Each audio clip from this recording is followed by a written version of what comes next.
Oke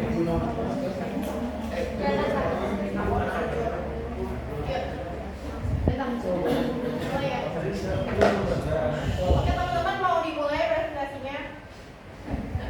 Assalamualaikum warahmatullahi wabarakatuh.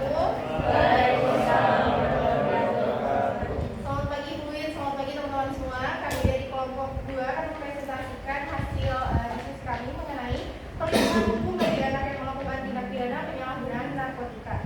Sebelumnya perkenalkan, saya Alfie Rahman dengan nomor 1141632. Perkenalkan, nama saya Jamal Deni dari nomor 11635. Perkenalkan, nama saya Rusma Putra dengan NIM 811421660. Perkenalkan, nama saya Putri Agis Garini dengan NIM 811421666. Saya Rima Maidina dengan NIM 811421659. Nama saya Tiara Azhar Rusmana dengan NIM 811421664. Nama saya Dirayu Artandi Desi Sedini dengan NIM 811421658. Nama saya Muhammad Elanam dengan NIM 811421652. Perkenalkan, nama saya Aulia Arkan Ismail Nugro dengan NIM 811421669. Baik, di sini kita akan mulai presentasinya.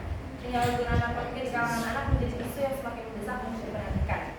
Anak merupakan subjek hukum yang bersifat khusus dan di mana hak-haknya dilindungi dan diatur di dalam peraturan-peraturan perundang-undangan yang khusus pula. Perlindungan hukum bagi anak yang terlibat dalam tindak pidana penyalahgunaan narkotika di Indonesia perlu didekati secara khusus untuk memperbaiki kerusakan-kerusakannya, memulihkan kesejahteraan anak, dan mencegah terjadinya tindakan kriminal serupa di masa depan.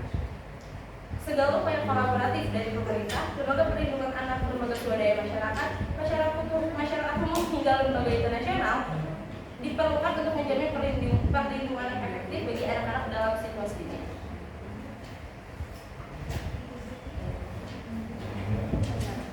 Ya, selanjutnya kami pendahuluan mulai dari latar belakang. Anak itu dianggap sebagai individu yang belum mencapai kedewasaan dalam segi rasional, emosional, moral, dan sosial yang seperti umumnya dimiliki orang dewasa.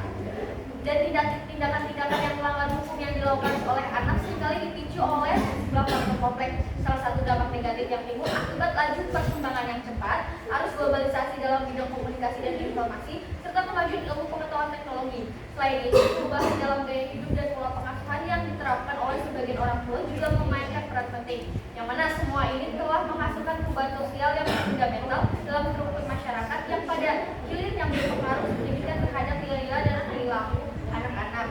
Kemudian berdasarkan Undang-Undang Nomor 35 Tahun 2014 tentang perubahan atas Undang-Undang Nomor 23 Tahun 2012 tentang perlindungan anak disebutkan bahwa setiap anak berhak atas kelangsungan hidup dan memiliki hak tumbuh dan berkembang, serta berhak atas perlindungan dari kekerasan, serta berhak atas perlindungan dari kekerasan dan diskriminasi sebagaimana yang diamanatkan dalam UUD 1945. Berdasarkan Undang-Undang 35 Tahun 2014 tentang perlindungan anak, dapat diketahui seseorang yang dianggap sebagai anak adalah seseorang yang belum berusia 18 tahun, yang juga termasuk pada anak yang masih dalam kandungan.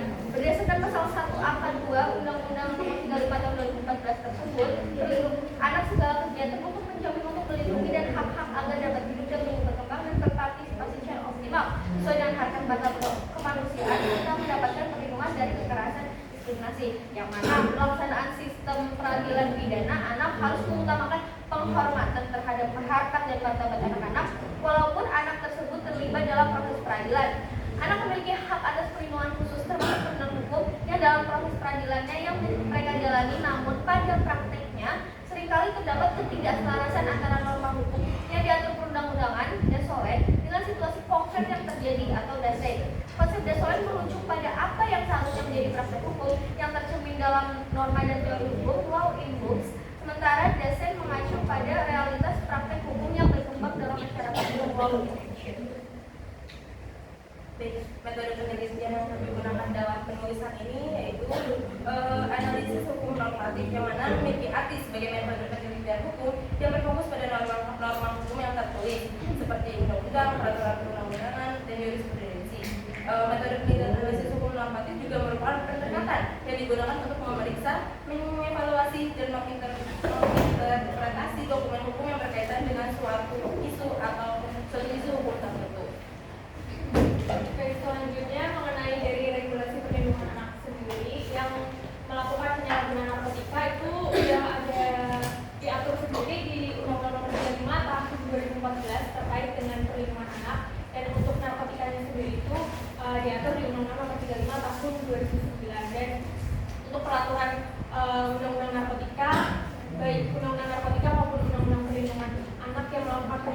narkotika itu udah sebagian dicabut dan diatur di Undang-Undang Nomor 1 Tahun 2023 atau KUHP Nusantara yang mana diatur di pasal 609. Nah, kemudian dalam hal ini pemerintah itu juga telah membuat Undang-Undang Nomor 11 Tahun 2013 tentang SPPA atau Sistem Peradilan Pidana Anak, yang mana tujuannya itu khusus untuk menangani perkara anak yang berhadapan atau dan berkonflik dengan hukum.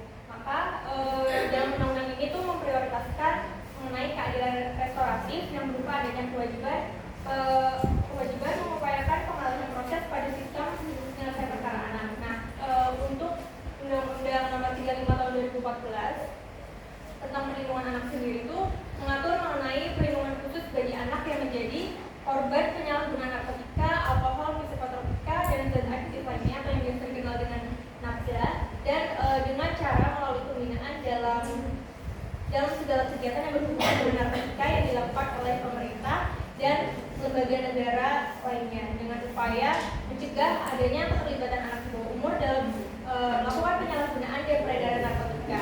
Nah, jika kita mengacu pada SPPA atau Sistem Peradilan Pidana di Indonesia, apabila anak yang melakukan suatu tindak pidana itu maka akan dihadapkan pada proses peradilan layaknya pada pelaku tindak pidana lainnya. Cuman dalam hal ini di SPPA itu ada yang namanya diferensi, yaitu pengalihan proses peradilan di luar persidangan seperti itu. Karena kalau misalnya kita mengacu ke sistem peradilan yang secara formal atau sistem peradilan yang pada umumnya untuk orang dewasa itu akan diakibatkan anak itu nanti akan merasakan gelisah, takut dan lain sebagainya. Maka kita di sini juga mengajunya ke SPPA seperti itu. Jadi selanjutnya adalah faktor anak terlibat dalam tindak pidana narkotika. Ada 3 penyebab mengapa anak-anak terlibat dalam tindak pidana narkotika atau penggunaan narkotika. Yang pertama ada kelompok anak yang mencari pengalaman baru atau sensasi. Mereka tertarik pada efek narkoba yang memberikan sensasi baru yang biasanya diceritakan oleh teman, dilihat dalam film atau dibaca dari surat kabar. Kedua, ada yang ingin melarikan diri dari realitas atau tekanan hidup dengan menggunakan narkoba. Mereka merasa bahwa penggunaan narkoba bisa memberikan pelarian dari masalah-masalah yang mereka hadapi dalam kehidupan sehari-hari.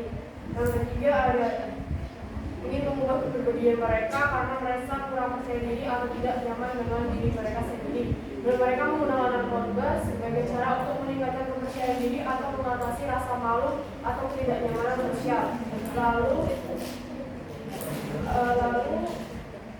menurut pandangan Sumarno Masu, faktor-faktor yang menyebabkan terjadinya penyalahgunaan narkotika dapat digolongkan menjadi 3 bagian. Yang itu ada ketersediaan obat yang meliputi ketersediaan obat yang secara legal maupun ilegal, proses hukum yang masih kurang kuat, serta sifat obat yang rentan menyebabkan ketergantungan dan adiksi. Yang kedua ada faktor kepribadian, mencakup perkembangan fisik dan mental yang tidak stabil, kegagalan dalam mencapai cita-cita, masalah cinta, prestasi, menghindari laras dengan melarikan diri, kurangnya pengetahuan tentang bahaya penyalahgunaan obat-obatan keras, mencari sensasi, beresiko tinggi untuk menemukan identitas kepribadiannya.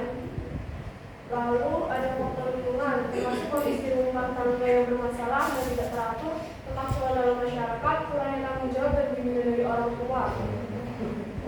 Hal ini karena anak-anak mungkin belum sepenuhnya mampu untuk berpikir secara matang dan pernah mempertimbangkan konsekuensi dari perbuatan yang mereka lakukan. Jadi saksi tindak pidana narkotika pada peraturan pasal 60 Undang-Undang Nomor 22 Tahun 1997 tentang narkotika yang diperbarui di dalam Undang-Undang Nomor 35 Tahun 2009 tentang narkotika dibuat dengan harapan dapat memberi efek jerah pada pelaku. Ketentuan tindak pidana di bidang psikotropika diatur dalam bab 15 pasal 111 sampai dengan pasal 148 Buku Nomor 35 Tahun 2009. Perbuatan yang diancam dengan hukuman pidana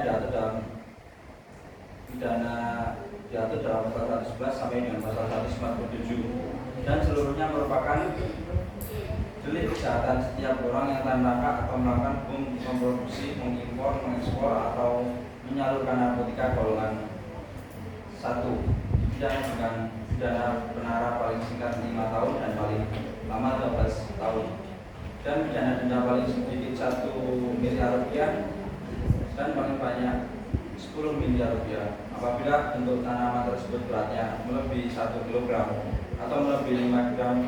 Pelaku pidana dalam pidana mati, pidana penjara seumur hidup atau pidana penjara paling singkat 6 tahun dan paling lama 20 tahun, dan pidana denda maksimum sebagaimana yang dimaksud di atas ditambah sepertiga. Terkait dengan kasus anak yang melakukan tindak pidana narkotika, di dalam UU tentang perlindungan anak dan UU tentang sistem peradilan anak diatur mengenai perlindungan hukum, mengenai perlindungan hukum terhadap anak yang berkonflik dengan hukum, penerapan sanksi pidana terhadap anak yang melakukan tindak pidana penyalahgunaan narkotika menurut UU Nomor 35 Tahun 2009 tentang narkotika perundang-undangan yang telah mengatur tentang narkotika dapat dibagi menjadi beberapa tahap, yaitu A. Masa berlakunya sebagai ordinary regime, bisa disebut arah peraturan. B. Berlakunya Proveniental ordinary atau bisa disebut dengan peraturan narkotika. C. Berlakunya UU Nomor 9 Tahun 1976 tentang narkotika. D. Berlakunya UU Nomor 22 Tahun 1997 tentang narkotika bukan. Jadi UU Nomor 35 Tahun 2009 tentang narkotika. Baik, selanjutnya ada juga tindakan pidana lainnya, seperti yang pertama itu ada pidana kurungan. Pidana kurungan dinyatakan dalam pasal 27 bahwa pidana kurungan yang dapat dijatuhkan kepada anak yang melakukan tindak pidana yaitu paling lama 1/2 dari maksimum ancaman pidana kurungan bagi orang dewasa. Kedua itu ada pidana denda. Menjatuhkan pidana denda terhadap anak itu paling banyak setengah dan maksimum ancaman pidana denda bagi orang dewasa. Yang ketiga itu ada pidana pengawasan. Pidana pengawasan dijatuhkan kepada anak yang melakukan tindak pidana dalam ketentuan sebagai berikut. Yang pertama, lamanya paling singkat 3 bulan dan paling lama 2 tahun. Kedua, pengawasan terhadap perilaku anak dalam kehidupan sehari-hari di mana anak tersebut dilakukan oleh jaksa. Ketiga, pemberian bimbingan yang dilakukan oleh pembimbing kemasyarakatan. Lalu ada pidana tambahan, lalu ada pidana pengawasan. Lalu ada pidana tambahan. Pidana tambahan seperti yang telah disebutkan bahwa pidana pokok maka terhadap anak juga dapat dijatuhkan pidana tambahan berupa keamanan barang-barang tertentu dan pembayaran ganti rugi. Terakhir ada pidana tindakan. Beberapa tindakan yang dapat dijatuhkan pada anak menurut pasal 24 ayat 1 Irau Undang-Undang Nomor 3 Tahun 97 adalah mengembalikan kepada orang tua wali atau orang tua asuh. 2. Menyerahkan kepada negara untuk mengikuti pendidikan, pembinaan dan latihan kerja, atau menyerahkan kepada departemen sosial atau organisasi sosial masyarakat yang bekerja di bidang pendidikan, pembinaan dan latihan kerja. Selanjutnya adalah terkait dengan implementasi dari perlindungan hukum bagi anak yang melakukan tindak pidana penyalahgunaan narkotika.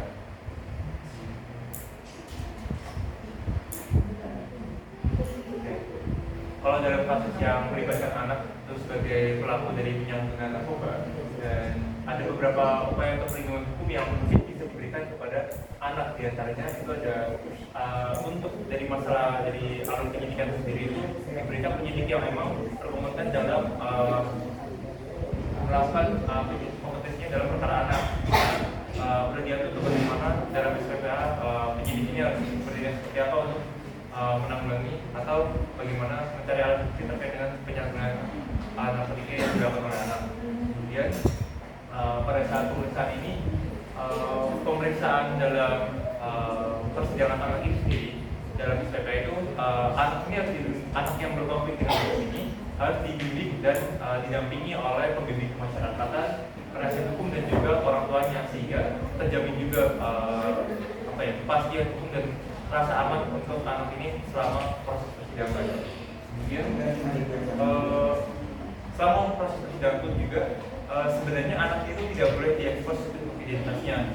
Untuk apa? Untuk hak dari anak sendiri untuk kedepannya selama dia tumbuh dan berkembang nanti, apabila dia dibayang-bayangi dengan rasa hujatan dan segala macam dari anak orang-orang yang mungkin mengetahui dari identitasnya, mungkin itu menjadi beban sendiri untuk anaknya. Makanya untuk dalam perkara anak yang mungkin penyalahgunaan narkotika ini itu harus dirahasiakan dengan identitasnya. Kemudian sampai dengan mungkin ada tindakan yang bisa diambil itu adalah terkait dengan rehabilitasi. Kenapa bisa masuk ke rehabilitasi? Karena terkait dengan penyalahgunaan narkotika ini, kalau kita lihat di pasal 127 Undang-Undang Narkotika itu untuk yang nafsa golongan 1 sendiri itu dijatuhi pidana 4 tahun, yang 2 tahun, dan yang terakhir yang golongan 3 itu 1 tahun. Nah, karena tindakan atau tindak pidana yang di bawah 7 tahun ini mungkin bisa juga dilakukan secara diversi. Kalau dalam SPPA, kalau diversi sendiri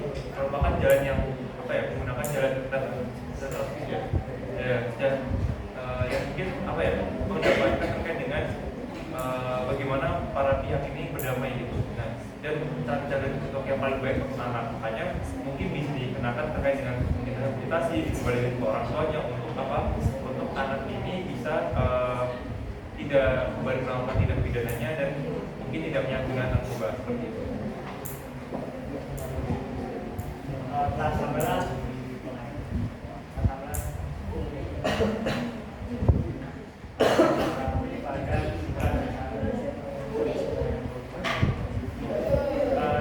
dari kami sendiri, narkoba zaman sekarang sebenarnya lebih struktur dan mengalami algoritma yang sangat besar. Terbatas di mana pemerintah sulit menghitung dan mencegah rantai penyebaran narkoba. Bahkan yang awalnya yang memakai hanya remaja atau orang dewasa, sekarang ini sampai batas di mana juga memakai obat-obatan terlarang ini. Karena itu perlu adanya perlindungan terhadap anak sendiri apabila anak tersebut memakai narkoba dan agar anak tersebut memiliki kehidupan yang lain di depan. Selain dengan perlindungan biasa, anak juga harus diberikan perlindungan hukum kepada perlindungan hukum kepada anak seperti pelaku penyalahgunaan narkotika sebagaimana yang dalam Undang-Undang Nomor 35 Tahun 2014 tentang perlindungan anak yang dengan khususkan sepanjang bagi anak, menjamin dan melindungi anak dan hak-haknya agar dapat hidup, tumbuh, berkembang dan berproses secara optimal sesuai dengan harkat dan martabat kemanusiaan serta mendapat perlindungan dan kekerasan dan diskriminasi serta memberikan rehabilitasi kepada anak. Inilah peran pemerintah itu harus ada karena bagaimanapun juga anak merupakan orang yang akan merugikan negara dan merugikan negara ini dijalankan oleh orang yang tidak bisa untuk berpikir karena kan memakai narkoba yang terus maka negara kita akan semakin tinggal dan negara dibandingkan dengan negara yang lain. Lalu ada juga saran yang pertama yaitu tentu dalam ruang lingkup keluarga sendiri di mana di sini orang tua agar tetap selalu memperhatikan anak-anaknya baik dari segi lingkungan pergaulan dan gerak-gerik anak yang dianggap mencurigakan. Selain itu juga tidak membiarkan anak melakukan hal yang mempunyai dampak merugikan bagi dirinya sendiri seperti halnya dalam pergaulan di lingkungan anak-anak yang terkadang orang tua sendiri tidak mengetahuinya karena orang tua mempunyai kesibukan bekerja dengan aktivitas masing-masing. Kemudian yang kedua adalah pemerintah harus tetap hadir dalam pengawasan narkoba agar peredaran narkoba bisa tertangkap dan pemerintah juga seharusnya ikut hadir dalam mencegah narkoba dalam masyarakat. Ya, sekian presentasi dari kelompok kami. Kami membuka 3 pertanyaan. Silakan yang mau bertanya.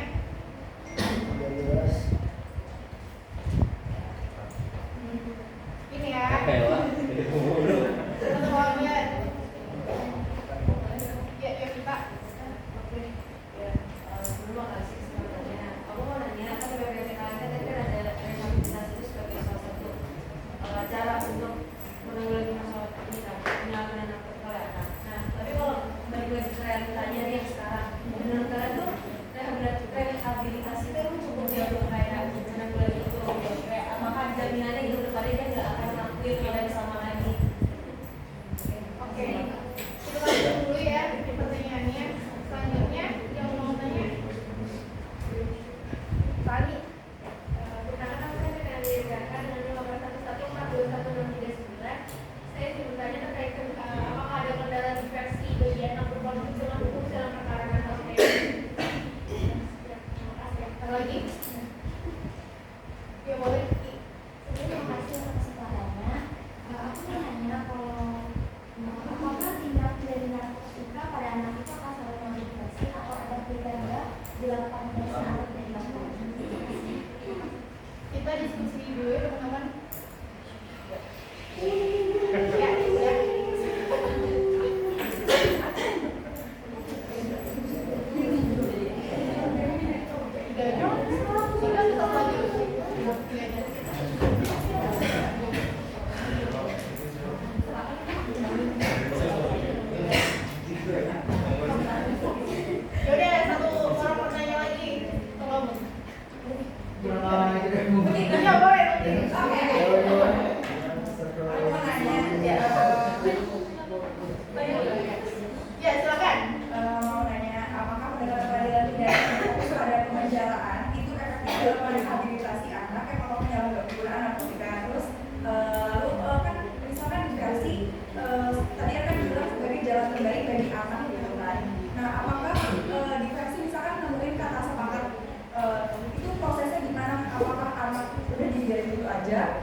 18 tahun maupun yang masih di bawah umur.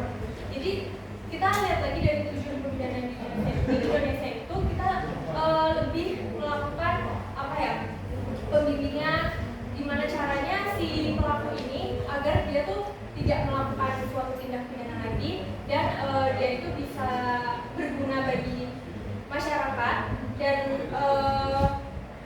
bisa apa ya, si pelaku ini bisa mendapatkan pembinaan yang baik, pembimbingan agar menjadi orang yang baik berguna dengan cara rehabilitasi itu sendiri. Namun memang kalau kita lihat realitanya sendiri bahwa dalam kita melakukan suatu rehabilitasi itu pasti ada beberapa faktor yang mempengaruhi lah. Dan kenapa kita bilang rehabilitasi ini penting dalam menangani suatu penyalahgunaan narkotika itu karena kita balik lagi di sini yang mana pelaku maksudnya pelaku baik korbannya itu sendiri adalah anak. Nah kalau kita melihat keberhasilannya itu tergantung dari ada beberapa faktor, misalnya faktor dari sosialnya, terus dari individunya itu sendiri juga.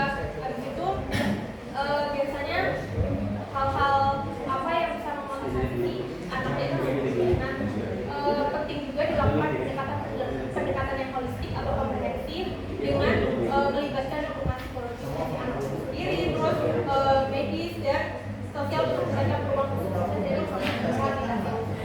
Jadi kalau misalnya ditanya apakah nantinya dengan rehabilitasi itu dapat memberikan efek jerah, mungkin memang sudah memberikan efek jerah karena kita lihat lagi dari tujuan pembinaan itu sendiri, yang mana tujuan pembinaan untuk tujuan pembinaan di Indonesia untuk memberikan si pelaku itu apa ya, biar dia tuh nanti kedepannya nggak bakal melakukan tindak pidana itu sendiri dan biar dia bisa lebih berguna aja di depan gitu. Mungkin bisa dilengkapi dari teman-teman. Aku mau iya boleh.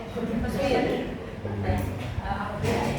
aku menambahkan dari jawabannya Lulus buat pertanyaan kita. Di sini tuh di Indonesia tuh tahapan rehabilitasi itu ada 3, yaitu non medis sama bisa lanjut. Nah terkait medisnya itu tuh kan kayak pengobatan dari secara dokter, bagaimana cara apa ya, resep atau tindakan harus dilakukan dokter terkait narkoba yang dipakai sama anak-anak, baik itu fisik maupun psikologis gitu. Itu dari medisnya.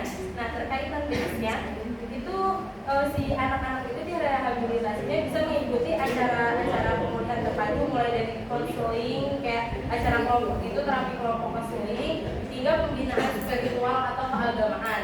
Nah kemudian terkait tahap bina lanjut, di sini tuh para pecandu, anak-anak yang pecandu narkotika akan diberikan kegiatan sesuai minat dan bakat mereka masing-masing, yang tadi menanggapi jawaban Lulus bahwa hukum pidana di Indonesia itu bukan efek jerah, tapi kayak kebergunaan mereka untuk di masa yang akan datang. Maka di sini tahap bina lanjut ini menurut saya sendiri sangat apa ya, relevan atau efektif mungkin ya untuk rehabilitasi anak-anak itu. Mengenai apakah rehabilitasi itu cukup membuat tidak, itu kan ada beberapa faktor yang membuat anak itu memakai narkotika. Ada faktor keluarga, faktor lima, dan faktor yang mungkin dari diri, dan mungkin rehabilitasi adalah hal yang tepat untuk biasakannya bisa mengurangi atau bisa menghilangkan narkoba. Karena kalau misalnya dibikin misalnya terus kerja, dan anak kan mempunyai masa depan yang belum tentu kan. Dan kalau misalnya masuk penjara, maka ada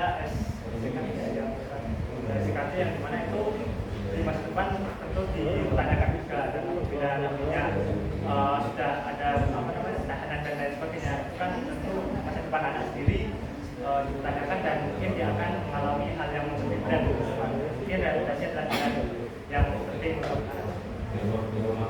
Ya, apakah terjawab? Oke,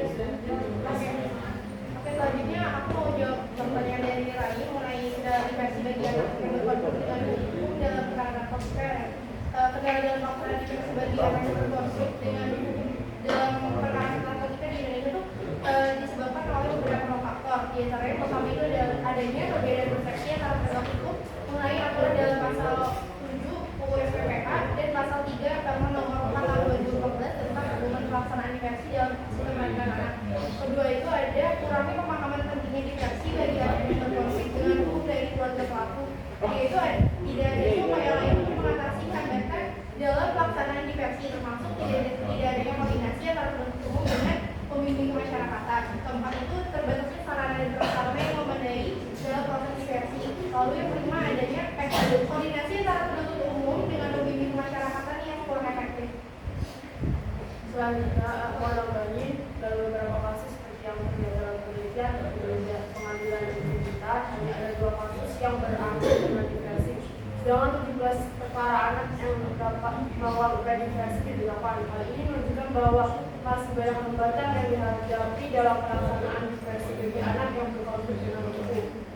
Oleh karena itu, perlu dilakukan upaya untuk meningkatkan kesadaran dan pemahaman tentang pendidikan diversi bagi anak yang berkonflik dengan hukum serta meningkatkan koordinasi dan sarana yang memadai dalam proses diversi.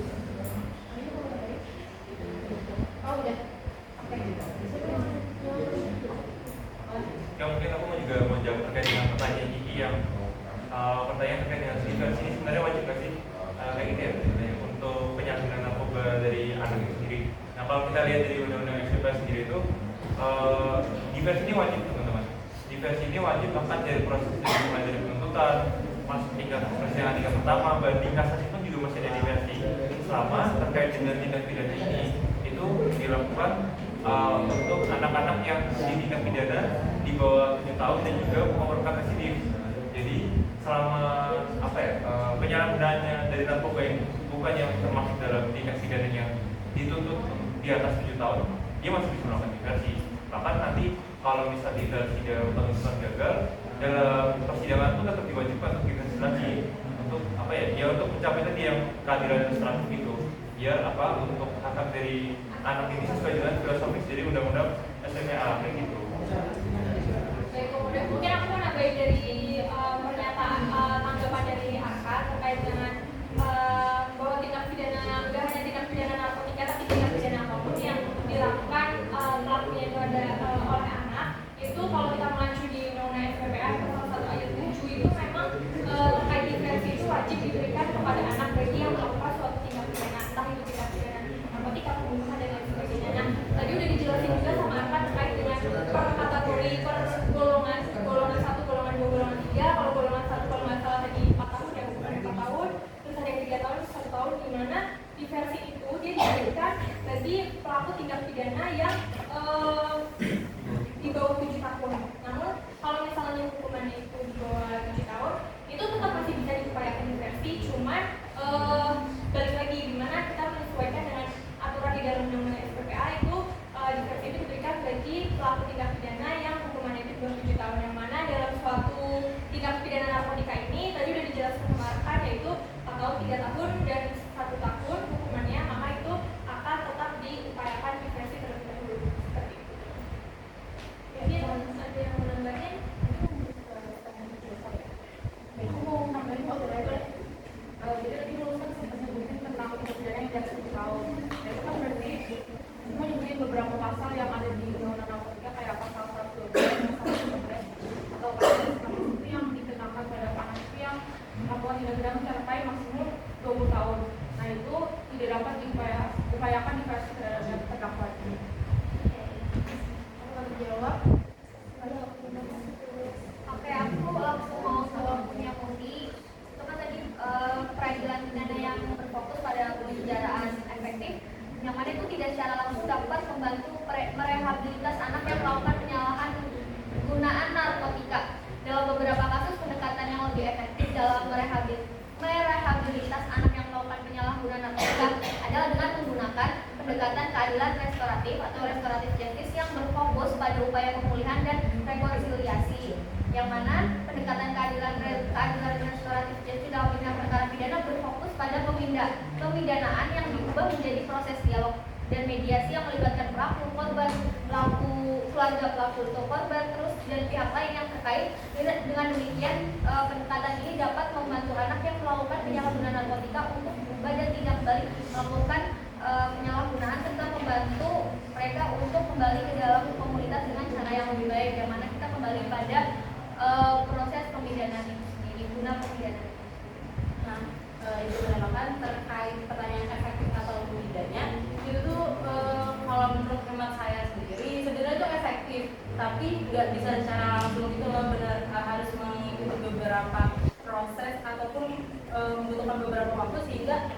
rehabilitasi atau rediversi yang tadi dijelaskan sama Tiara tuh kayak bisa berjalan dengan efektif. Itu kayak gitu deh.